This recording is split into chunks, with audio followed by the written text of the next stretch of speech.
jadi deh.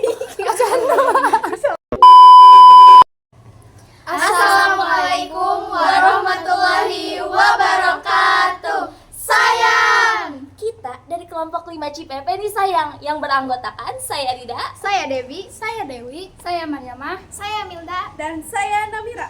Selamat menyaksikan video tentang bilangan amicable. Sumpah ini kita UTS tanggal 10.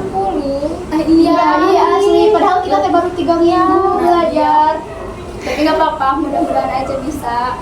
Amin. Amin ya Allah, lancarkan ya Allah. Bentar kalian tahu nggak bilangan bersahabat itu apa? Hah? Bilangan aja punya sahabat. Jangan-jangan nanti ada bilangan musuhan juga. Iya benar juga. Tapi maksudnya apa sih Del bilangan bersahabat itu? Namanya juga amicable number, dari bahasa Latin amicus, artinya sahabat. Jadi dua bilangan dibilang sahabat kalau jumlah pembaginya ngasih hasil ke satu sama lain. Gimana itu maksudnya? Coba dong kasih contoh. Oke, misalnya 220 sama 284 nih. Pembagi dari 220 itu 1, 2, 4, 5, 10, 11, 22, 44, 55, dan 110. Kalau dijumlahin hasilnya jadi 284. Terus kalau yang 284 gimana? Kalau itu pembaginya 1, 2, 4, 71, 142. Kalau dijumlahin hasilnya jadi 220. Jadi mereka saling ngasih nilai gitu. Makanya disebut bilangan sahabat. Wah, lucu juga ya. Kayak dua orang saling tukar hadiah. Nih, aku kasih kamu 284. Oke deh, nih aku balikin lagi 220. Gitu ya. Benar banget. Tapi itu konsepnya dari mana sih? Udah ada dari dulu ya? Udah dari zaman dulu banget, malah yang pertama nemuin tuh Pitagoras. Yang teori segitiga itu. Yap, bener banget. Dia juga percaya kalau bilangan itu punya kepribadian. Misalnya ada bilangan sempurna, bilangan jahat, sama bilangan bersahabat. Contohnya kayak 220 sama 284 itu. Bahkan dulu orang Yunani percaya kalau ada dua orang yang pakai jimat bertuliskan 220 sama 284, katanya bakal jadi sahabat sejati. Wah, bukan cuma cerita segitiga Pitagoras ya, tapi juga persahabatan dua bilangan. Iya. Tapi selain 220 dan 224, ada lagi gak sih? Ada dong, setelah Pitagoras, ilmuwan lain juga ikut nyari. Tahun 1636, Fermat menemukan pasangan 17.296 dan 18.416. Lalu, Descartes menemukan pasangan lain. Terus, pada tahun 1747, Euler menemukan lebih dari 60 pasang bilangan bersahabat. Keren banget kan? Keren sih. Wah ternyata udah jadi penelitian sejak dulu ya. Oh iya Dewi, kata kamu tadi jumlah pembaginya. Itu gimana cara ngitungnya? Oke, gini gampang kok. Yang pertama, cari semua pembagi dari bilangan A kecuali A-nya sendiri, lalu jumlahkan. Dan yang kedua, kalau hasilnya sama dengan bilangan B, lanjut saja ke langkah berikutnya. Dan yang ketiga, sekarang cari semua pembagi dari B kecuali B-nya juga. Kalau sudah dijumlahkan, jika hasilnya balik lagi ke A, berarti A dan B itu amicable number. Oh, jadi kayak aku ngitung buat kamu buat ngitung aku gitu ya?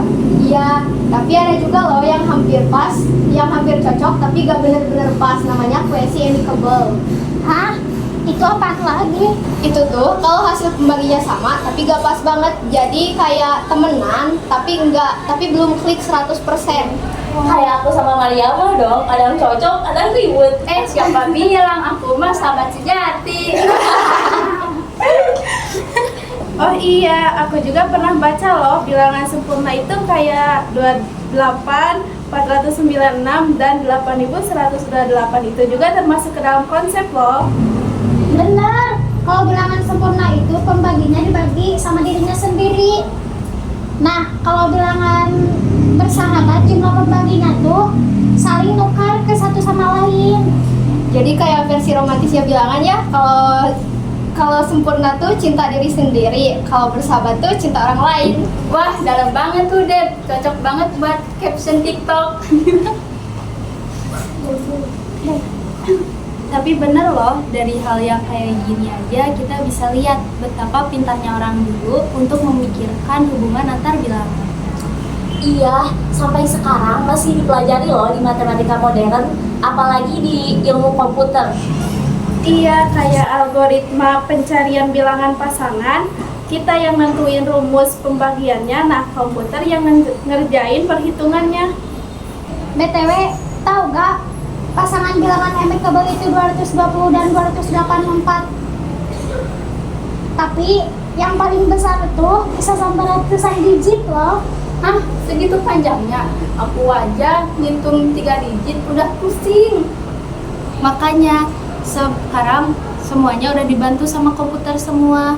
Hiler aja dulu pintar banget, bisa nemuin banyak cuma dari pola. Jadi intinya bilangan amicable itu bukan cuma soal angka, tapi juga tentang konsep saling melengkapi. Iya, kalau disimpulin, dua bilangan disebut amicable itu kalau jumlah pembagi yang pertama dan pembagi bilangan yang kedua itu sama. Begitupun juga sebaliknya. Dan sejarahnya dimulai dari Pythagoras, terus dikembangkan sama Fermat, Descartes, dan Euler. Nah, pelajarannya jangan cuma mikirin diri sendiri, tapi juga jadi bilangan bersahabat buat orang lain. Betul banget, bilangan aja ngajarin kita buat saling ngasih, bukan saling iri. Dalam banget nih pembahasannya, dari matematika aja bisa jadi pembelajaran hidup. Nah, makanya belajar matematika itu bukan cuma bilangan, tapi juga soal makna hidup. Dan itulah cerita kita hari ini tentang bilangan bersahabat dari kelompok 5 Cipepe. Yeay.